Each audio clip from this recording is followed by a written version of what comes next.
So, greetings, ladies and gentle players. Welcome back to my real board yet again, where we're going to be going over some professional games. And gosh darn it, there are a couple of reasons why I wanted to go over some professional games. A couple of reasons indeed. One reason is because I had a conversation with a high Don level player. Oh, yes, I did. What rank were they? Were they 5 Don? Nay, they were higher. 6, 7, 8? Higher, higher, higher. 9 Don. Had a conversation with a 9 Don who supposedly, if you can believe this, doesn't know how to study pro games. They look at him and it's just like moves to be memorized or something. Beyond that is like, oh, I thought that was interesting. I thought that was interesting indeed. I think that means it is high time to do another pro game. And this game, we're going to concentrate on a couple of things. One, we're going to look at a specific topic in the first game, which will be direction of play. Another thing you're going to look at is there's not a lot of complicated stuff going on in the game. Like, that's one of the first things that I would recommend anyone look for when they are looking for a game to study. And that is, you don't want, for example, there are exceptions to this, but for example, if you see a game, for example, that features, let's say, very, very complicated, long-winded variations that just turn into, shall we say, 40 moves of like complicated fighting, there's probably not a lot there to learn, because most of that is just going to be like, oh yeah, you just outread your opponent and then you're fine, right? You memorize the Joseki, and then yeah, you just outread your opponent, and then the game's won.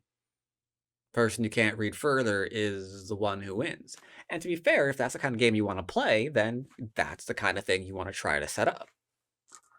But for those of you who have other aspects of their play might be struggling with, whether it's direction of play, whether it's mid-game fighting, cutting points, shape, all that stuff, you want to find games that are as simple to follow as possible.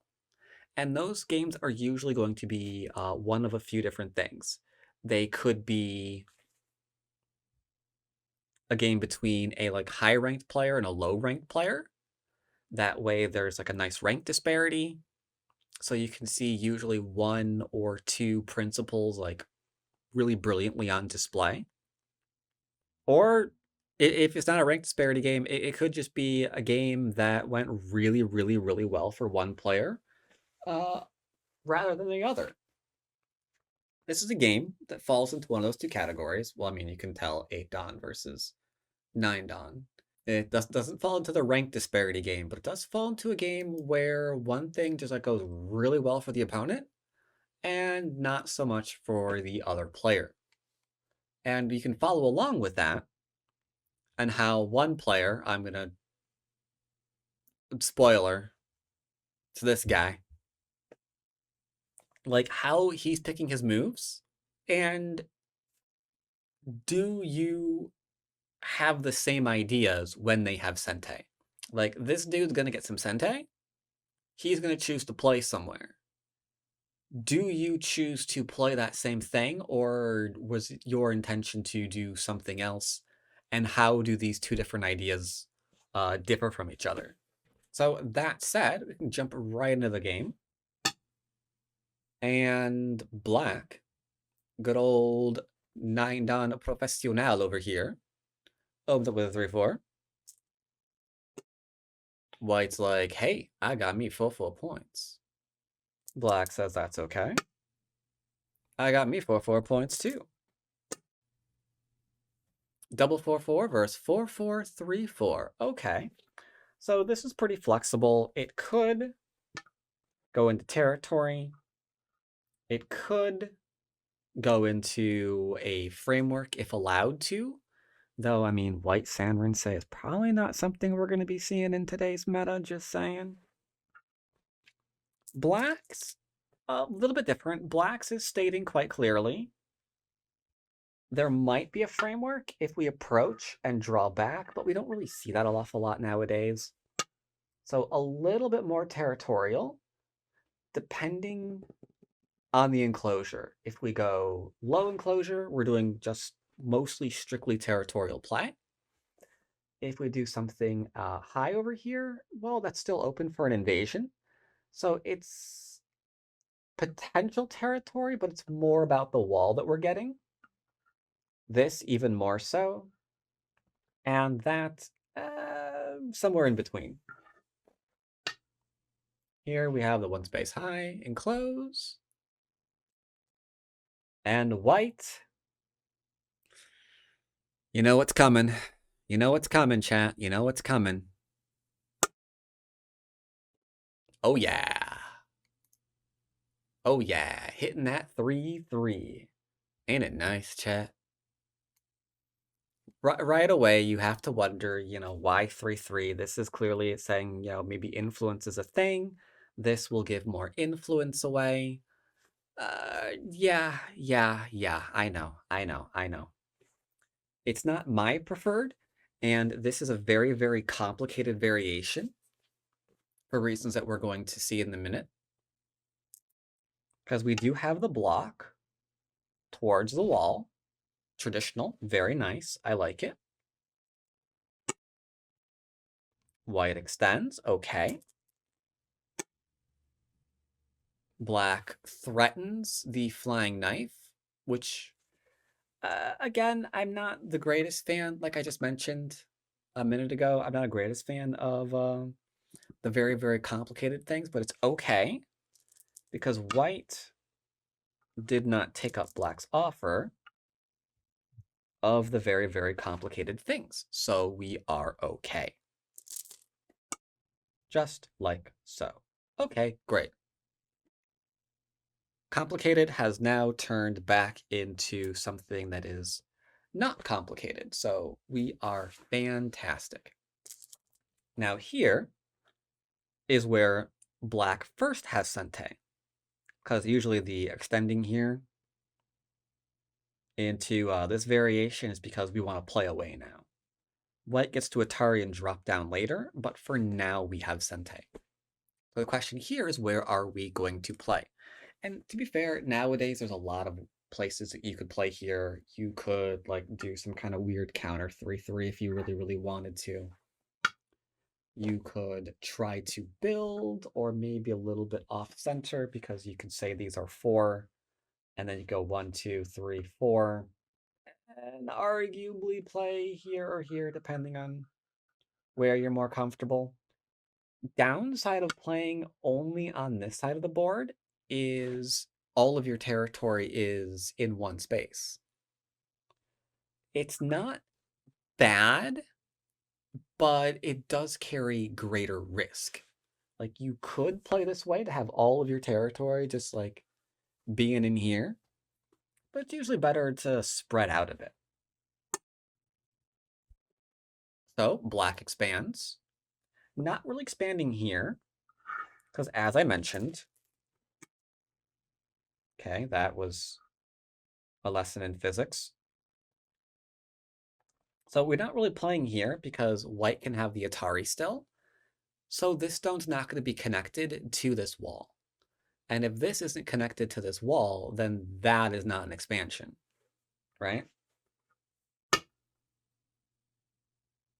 Great, fantastic, makes sense. Now, white has to be aware for the entire rest of the game that this could grow and be worth way more than the 2, 4, 6, 8, 10-ish points that they're trying to get down in here, right? So for the rest of the game, it's about controlling black's influence, which is why next move is to, in fact, try to control black's influence. Responds, because there's still 3 lines of territory there. It's not bad. White goes for a super duper huge base. Now you might be thinking to yourself, oh, I'm going to attack that somewhere. I just don't know where yet. Black calmly does Hane and plays traditional variation. Just like so. It looks too soft on the opponent, right? Because if white is allowed to get 3 lines of territory, and black only has 3 lines of territory, then we stole this corner at no cost to ourselves. Right? I mean, this was just freebie. Right? Massive, massive freebie. Which is why black now comes in. 3 space base is weak to the 1 space, so in we go.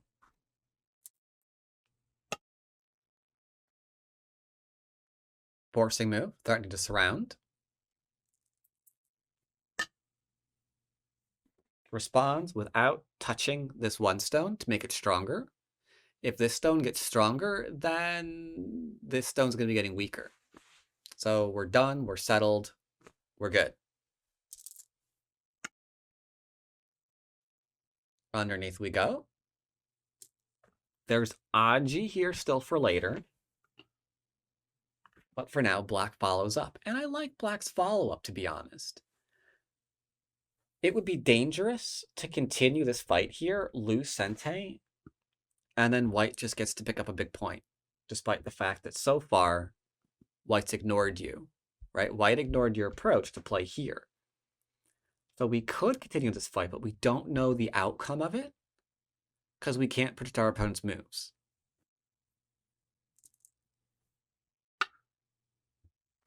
So we go and play these. Oh, wait. Sorry.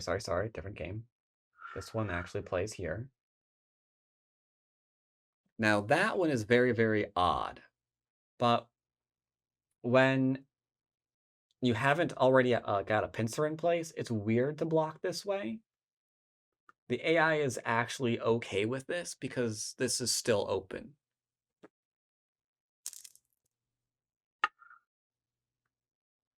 Connects.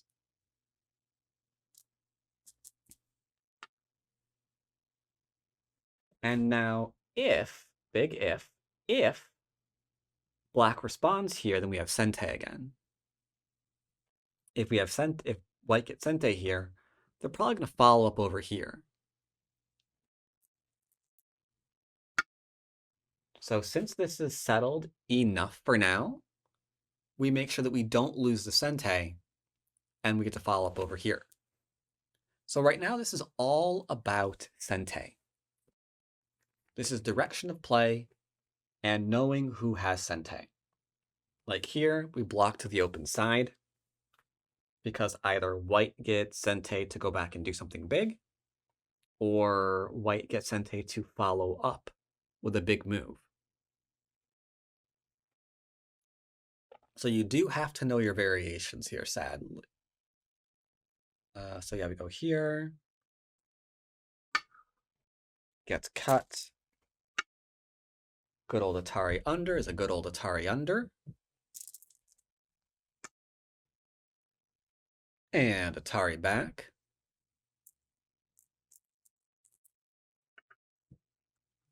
Gets to take. Black check, there we go. And Atari again. And a connection.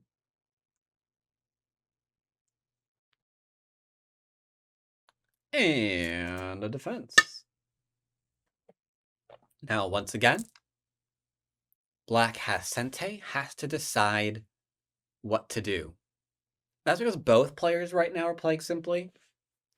A lot of the time, I'm playing simple, but my opponent decides not to. So right now, both players are kind of deciding to play simple. And it's a question of who has Sentai. It's interesting that you mentioned that this looks simple. Because now that it's Black's move, we have to decide how we're going to continue the game. There are things that we can immediately not want to see ever in this game. Like continued pushing here with the white wall. Right? If white connects this up, Black loses the game. How do we know that? Because this isn't really a lot of territory, it's just like 2 points per line. That's a decent corner and all, but that's the only decent territory they have. And we don't know what this is going to be. So we can identify right now, there's something that we cannot allow white to do. White can't be allowed to connect these two up. So for that, we have two options. Option one, we can just go ahead and extend. Option two, we can try to attack this somehow. Black goes with option two for a very, very good reason. And that reason is, by cutting the stone off, we're immediately profiting, and white instantly has to be aware of the shape here. This could be Gote, just a push. Because the only thing it's really threatening to do is like maybe do a pincer here, and that's not killing the 3 stones. Push and cut, we're instantly profiting, putting pressure, and if we get Sente off of this, we can go back and play here anyway. So this is the more severe move for now. White says, I'm not giving up that stone. The 1 point jump is because if Black Ataris, White Ataris, Black takes, White Ataris again, and then Black probably loses the game. So there's little things like that that are threatening to end the game immediately. Like falling for that attack, or that Atari, sorry, is one of them. So we see the extend instead of the Atari because we're not falling for that mistake.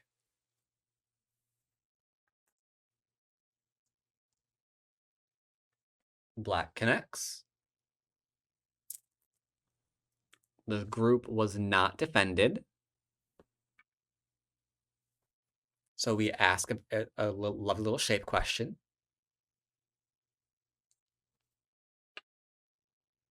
Connect.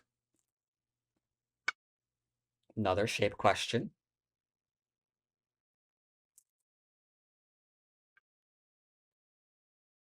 And then our forcing moves are over, so we don't get greedy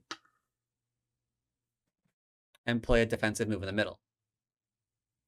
So that right there was already an interesting direction of play. The cut, we could go into the take, we didn't.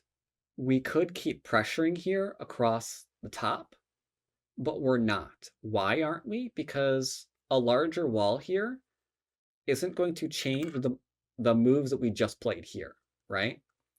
All that would do is run the white group over to connecting, and then we're going to play this anyway.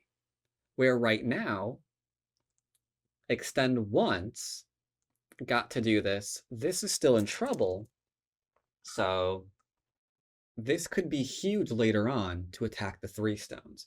But if we kept pushing, that'd be bad direction, because this is what's threatening right now. This is where all the action's occurring. We can get stronger here to go back and attack here.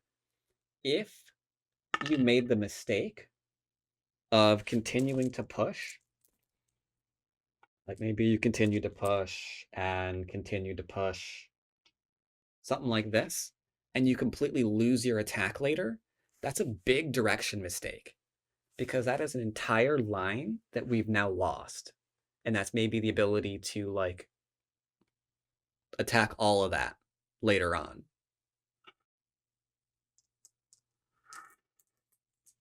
So, all right, we got this.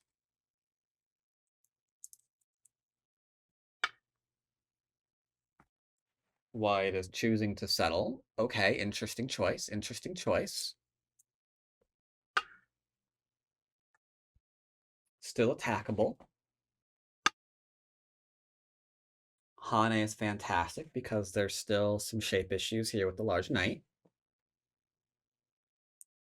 But first things first, the other half of why we did this, not getting distracted and going back and cutting off the top stones. This is a really good example of a game where one player is not letting his opponent getting him distracted from the next big point in the game. Because now we've got a group here, attackable still, a group here, attackable still, and a group here, attackable still. Not getting distracted is one of the most important lessons you can make or that you can pick up and go. Because your opponents are always going to do something to try to distract you. Right? They're going to try to scam you into playing something slow or something gote, or just something that's just like not ideal, you know? So, all right, white, obviously not wanting to be surrounded. Black's already out.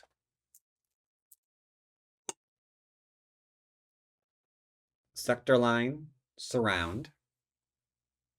Like, isn't this game easy to follow? There's like a lot going on. It's very, very aggressive, but we can follow along with black. Especially because, I mean, when you look at a Go game, you know who wins the game, right? So we're following along with essentially the story of black and how they are winning this game. Like the minute you click on a game, unless it's live, you know who won it, right? So we can kind of see how black is making sure they know when they have Sente and preventing white from playing those big scam moves where they suddenly connect the entire board up for free.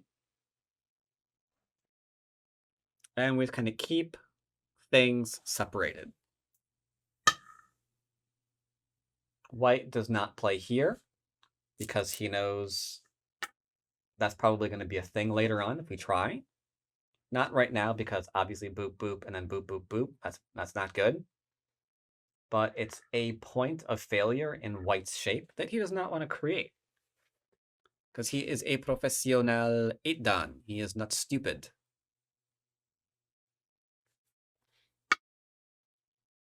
Black defends himself. White tries to attack severely. Black just falls back with a nice simple table shape. Gotta love the table shape. Table shapes are all nice and strong. Not wanting to be surrounded. Time to come on out of here. This next move is actually kind of interesting.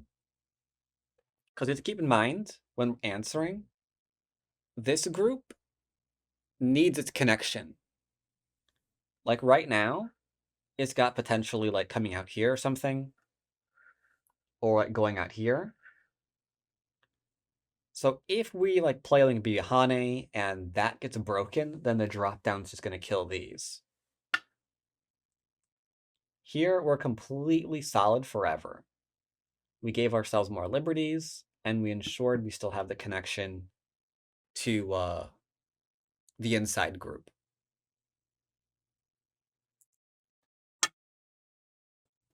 Tacky times. Diagonaling out, not creating against small knights to get cut. White, believing that he has Sente now, plays away. That was a very, very big Tanuki. Because this is still a little unsettled. This is still unsettled. So black is not going to be distracted by whatever the heck white's trying to do up here. That plays double Hane. He's going after more strength for the obvious reason of, hey, this group not completely alive yet. So I tried to change the momentum of the game. Black is not having it.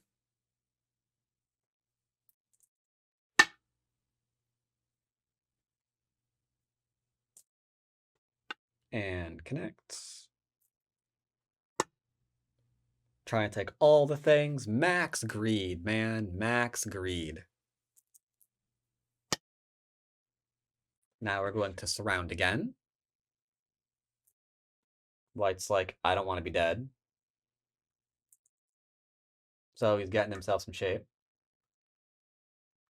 In the whole trying not to be dead thing. Same thing here. Maintaining connection.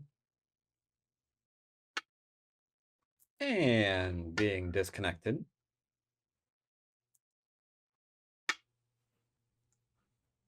And being surrounded.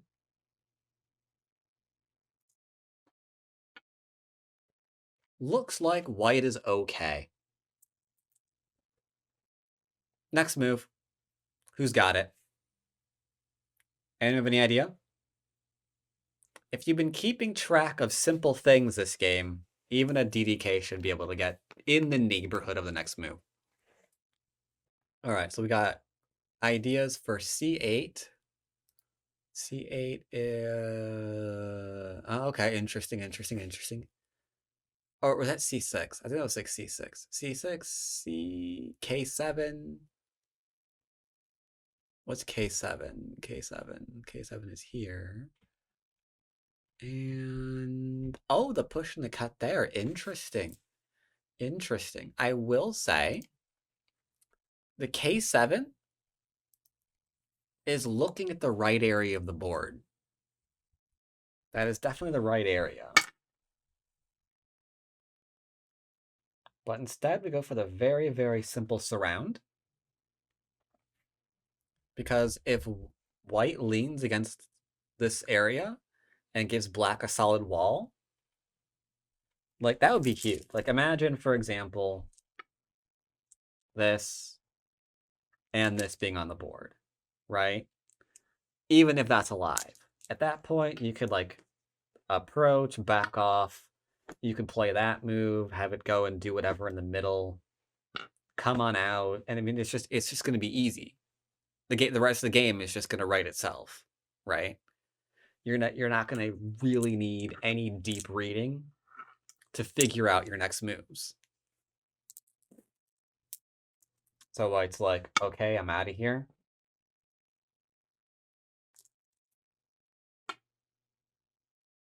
Black asks if that's actually true.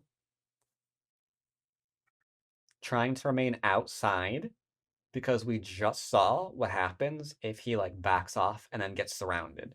That would be a very, very bad thing.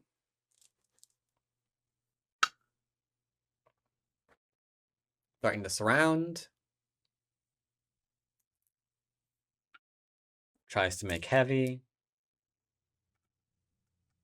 Obviously, that doesn't get pushed and cut because black's strong in the area.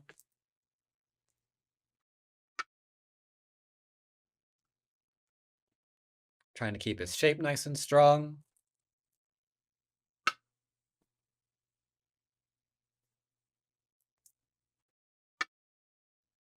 White seems to be fine. But there was two groups, not just one, currently involved in that fight. So we went for the surround. White allowed black to surround. Was what we did. Don't have any choice or real big chance of playing anything in the upper left. Because what are you going to do? Play here into here? That looks dead. Pushing and cuts are irrelevant because there's that. Not looking healthy right now. Gotta try to kill.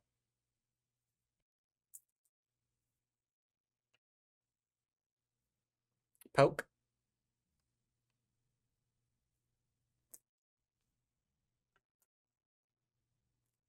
No Atari for him, sorry.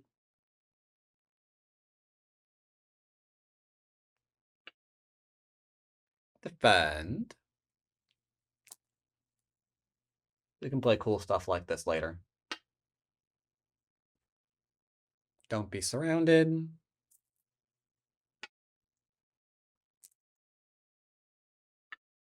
Threaten to cut through.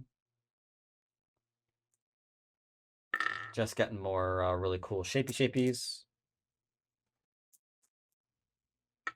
Nice free moves.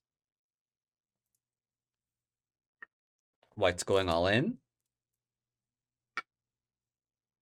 To be fair, it's not really surprising because White doesn't have a lot of territory this game.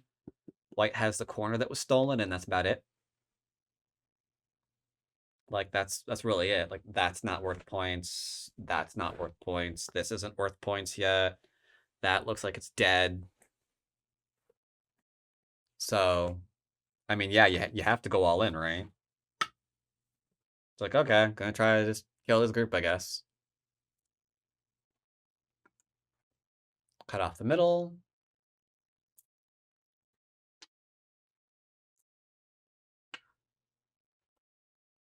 Gotta surround all the things. Gotta kill all the things. But unfortunately, white center group is not the best off right now.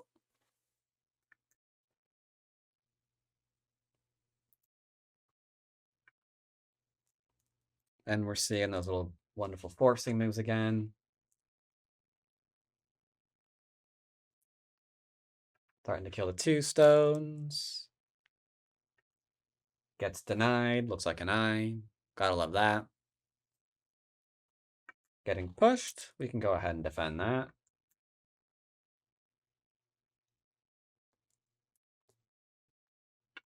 Looks like we're living here. Well, that's fine.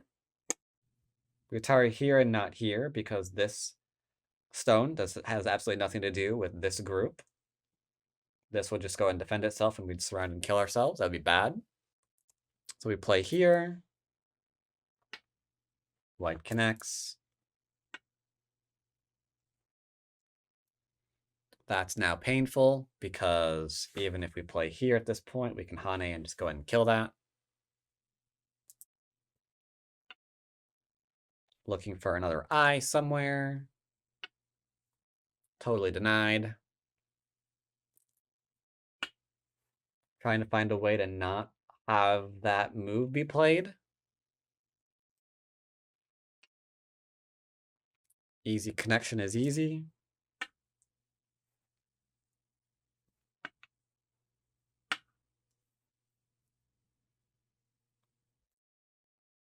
Drop down, hunting for a mistake.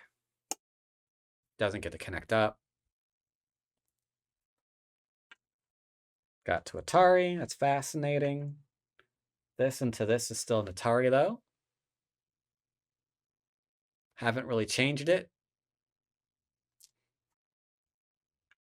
This, yeah, I'm not really sure. Suffice to say, whatever that was supposed to do, black just defends the cutting point. And then white resigns because he's dead. So, oops.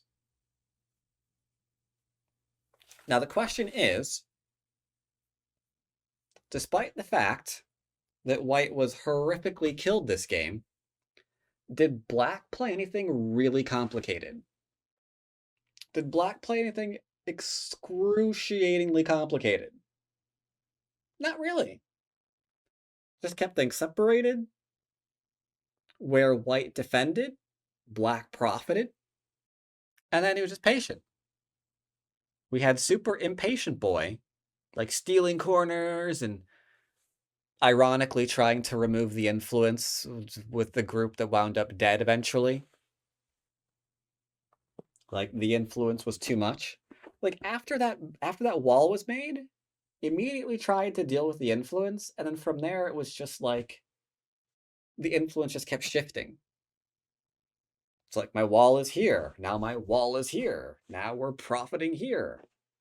Or no, we were threatening to profit here. Now we're killing this. And while all that was going on, White never made any other points after that corner invasion. That's one of the many reasons why, because again, this is 8 down pro, 9 down pro. One of the many reasons why those corner steals, giving away that kind of influence early on, man, it ain't simple, bro. It ain't simple, as you saw here.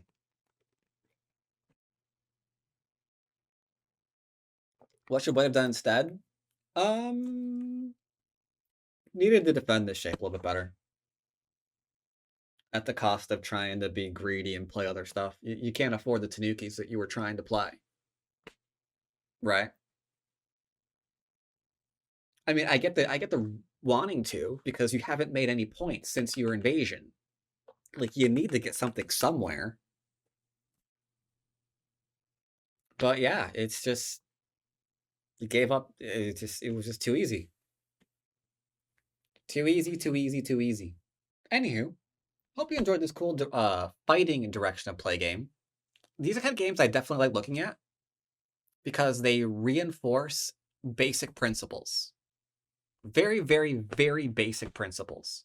And I think those are really, really good for learning. So, hope you learned something too.